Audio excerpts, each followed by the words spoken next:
still love me or something weird like that. So do you sense that? Do you think that she's like looking for a way out, or that she would take a job, say at Fox News if they offered her one as a contributor? Do you think that she would I take a yeah, so that's a really interesting question. In this video, Francesca Fiorentini discusses her departure from TYT.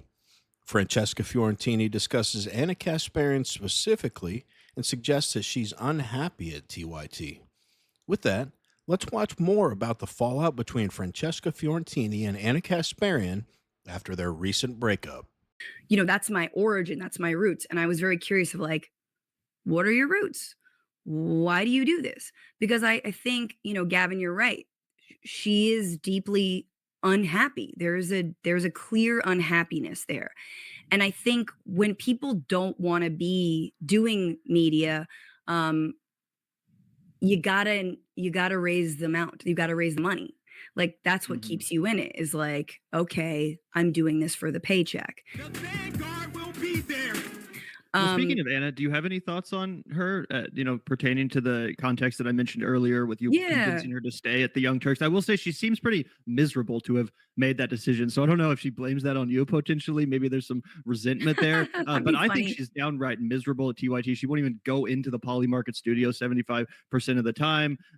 It just seems like the vibes are off. I mean, she said this on air. She said, "I hate this industry. I hate my job, except for the few people in chat that still love me," or something weird like that. So do you sense that? Do you think that she's like looking for a way out, or that she would take a job, say at Fox News if they offered her one as a contributor? Do you think that she would I take a yeah, so that's a really interesting question, that last one. And that is, to your first question, what I really wanted to talk to her about. Um, Obviously I wanted to ask her, hey, why do you cover these issues from this right wing framing? Whether it is homelessness, drug addiction, or the LA fires, or the Tren de Aragua, and all this. Why do you hit on Karen Bass all the time? Why did you want to recall Gavin Newsom? I hate Karen. I mean, I hate Gavin Newsom. I don't hate Karen Bass, but we can do way better than Karen Bass. I am to the left of Karen Bass. California, sadly, does not have a robust progressive left movement, an insurgent, squad of the Democratic Party in this state. We need one. But you can't throw down with the recall Gavin Newsom movement without handing shit to Republicans. She Larry doesn't get Elder? she doesn't get that stuff. Now, this is spoken as someone who really hates Gavin Newsom, but it is so ironic that now Gavin Newsom's doing the exact same thing that Cenk and Ann have been doing. But so I wanted to ask her sort of substantively, and I feel like she would have had great arguments. Here's the article I brought up. This is this is the reporting. I defend these statements, and I think she actually would have done really well against me, to be honest with you. Then I wanted to ask, what are your solutions to some of these things? Because it sounds like you are de facto pro incarceration. It sounds like you are de facto Republican when you hit Democrats like this. So that was sort of part of like, what is your solution? Because she never says it, right? It's always like, look, these buildings are being taken over by undocumented immigrants. Huh? Huh?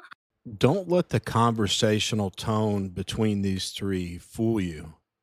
If you listen to what they're actually saying, it's bananas. Francesca Fiorentini, who melts down if you say anything that doesn't conform to her super uber progressive worldview, seems like a very unhappy, angry inside person to me. Now, I'm not saying that Ana Kasparian won't leave TYT or that she's not happy there, but she's not angry and unhappy to her core like Francesca Fiorentini and most crazed far left wing progressives are. I guess I'm just saying it's crazy to hear this chick calling anyone else unhappy. Do you hear how they're talking about her? They're wondering if she'll take a job at Fox News.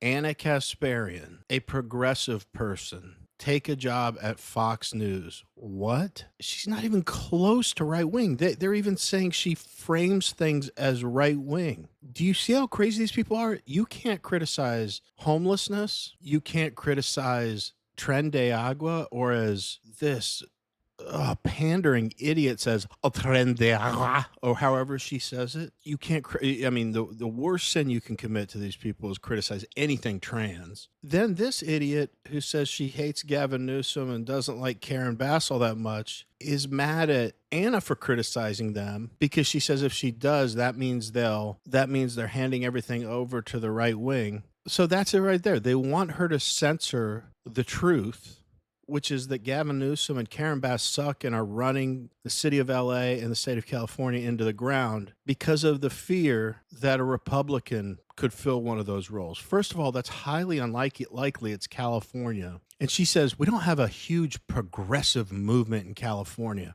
Well, if you don't have one there, where do you have one? That's an insane thing to say. It's got to be one of your better ones in the country. It's a hugely populated, all left-wing population. I feel like I could analyze what they're talking about forever. Again, do not let this tone fool you. It just sounds really conversational because these three all agree on everything. But if anyone were to push back on these idiots, especially Francesca Fiorentini, she'd go unhinged again and start screaming at the screen. She's nuts. Let's get back to the video. Huh? See that leftist? You think I'm crazy? And it's like, okay. But like, if you do think that's happening, what's the solution? Because right now they're sending innocent people to Guantanamo and to El Salvador and shaving their heads because they had a tattoo for autism. Okay, so like, do you understand the kind of rhetoric and what this feeds into? So that's sort of like what I wanted to, but I think more fundamentally, I really wanted to be like, are you happy with what you're doing? Did you ever consider yourself on the left or a progressive? Why do you like the news? Because for me, dating myself, obviously, but I got involved in this work around the 2000s, fighting for global justice we don't even talk about it anymore because we live in a neoliberal globalized capital world. But at the time in the late 90s, we were all like, hey, don't ship jobs abroad and destroy the environment. So I got involved in the tail end of that. 9/11 happened. I'm in New York. I became an anti-war organizer. And so the rest is history on that. Very much involved in left media and sort of gone from there. And, that's my origin. That's my roots. And I was very curious of like, what are your roots? Why do you do this? Because I think, Gavin, you're right. She is deeply unhappy. There's a clear unhappiness there. And I think when people don't want to be doing media, you gotta raise the amount. You gotta raise the money. Like that's what keeps you in it, is like, okay, I'm doing this for the paycheck.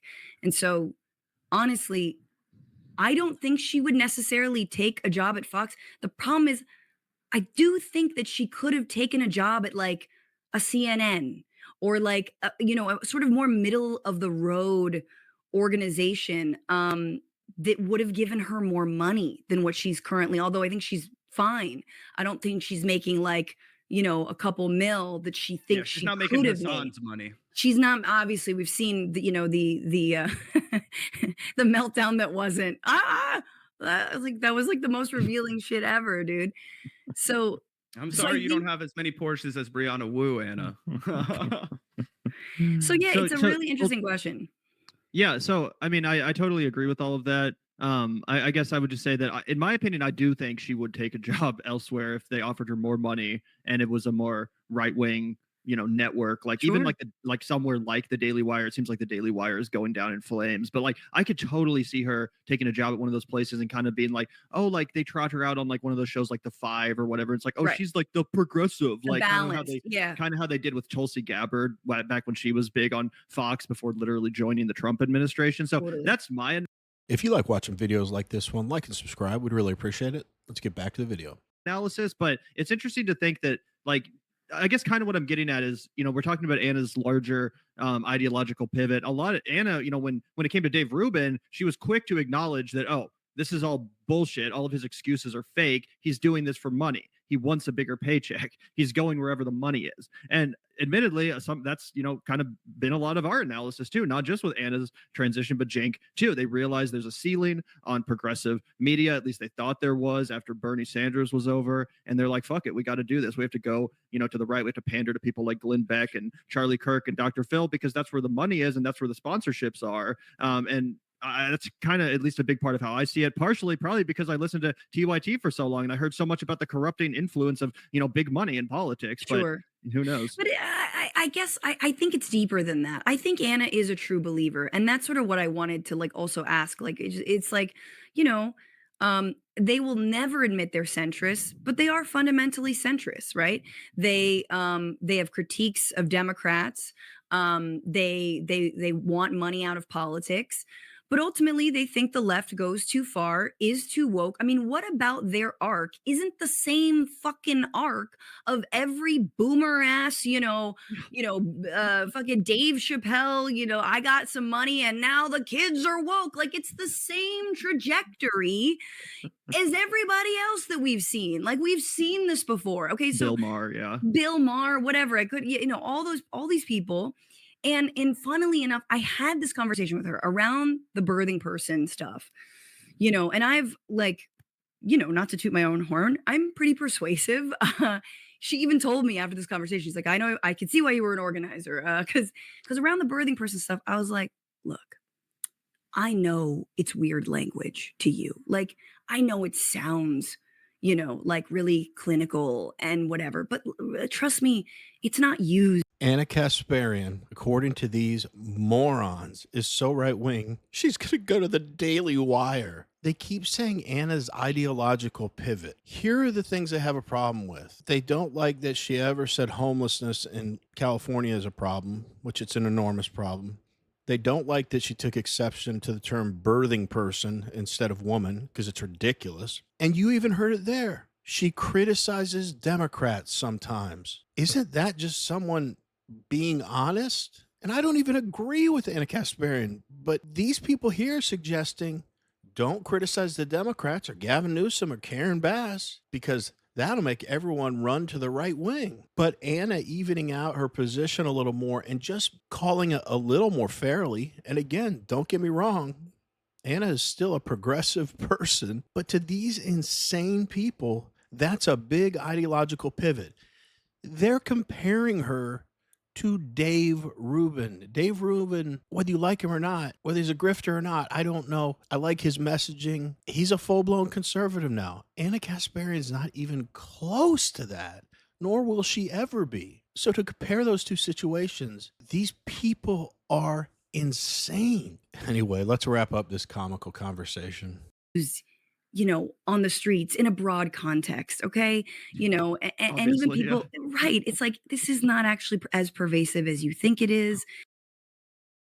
And then I used Dave Chappelle as an example. I was like, Dave Chappelle is 5 specials deep into like psychologically dealing with the fact that a trans woman tricked him at some point and he enjoyed it. You know what I'm saying? Like, what is going on? Like, he has gone off the total deep end. And I, of course, cause I try to butter people up. I was like, look, Dave's the GOAT and he's burned his legacy. You're a GOAT in what you do. I mean, and don't burn your legacy. And it kind of like sunk in a little bit. And for months there, she didn't touch it. And everything was like a lot better, because look, when Anna's cooking on corporate stuff, when she's cooking on like certain, policy loopholes, when she's making fun of billionaires, it's all good. And she does her homework. Yeah, Dave Chappelle is the GOAT, but he's gone off the deep end and burned his legacy. I'm a huge comedy fan. Huge. I have never heard a single person I've met or even online come close to saying that Dave Chappelle has burned his legacy. That will never happen. Who, according to who, has he burned his legacy? To who else besides these 3 idiots? on the screen. And Francesca Fiorentini, who spews progressive nonsense every minute of her life, says not to toot my own horn, but I'm pretty persuasive. No, you're not. You're persuasive maybe to the handful of idiots that would actually watch you and listen to you, which I still am blown away by. But you yourself just acknowledged in California, you don't even have a good progressive movement. Where could you possibly have one? She's mad at Anna because she says the left has gone too far and is too woke. This same trajectory as so many other people. Yeah, take the hint. That doesn't mean they're right wingers. It means you are insane. But we want to hear from you. What did you all think about Francesca Fiorentini's complaint/explanation about TYT and Ana Kasparian? And again, I always have to say this. I don't like defending Ana Kasparian. I just find people like Francesca Fiorentini and these two morons and Emma Vigeland to be insufferable and delusional. Think about some of the stuff they've talked about on here. It's just so objectively incorrect. But these three speak out of it as, oh, yeah, that's what's going on. It's crazy. Let me know what you think of these idiots. Anyway, as always, really appreciate you watching, and we will see you on the next one.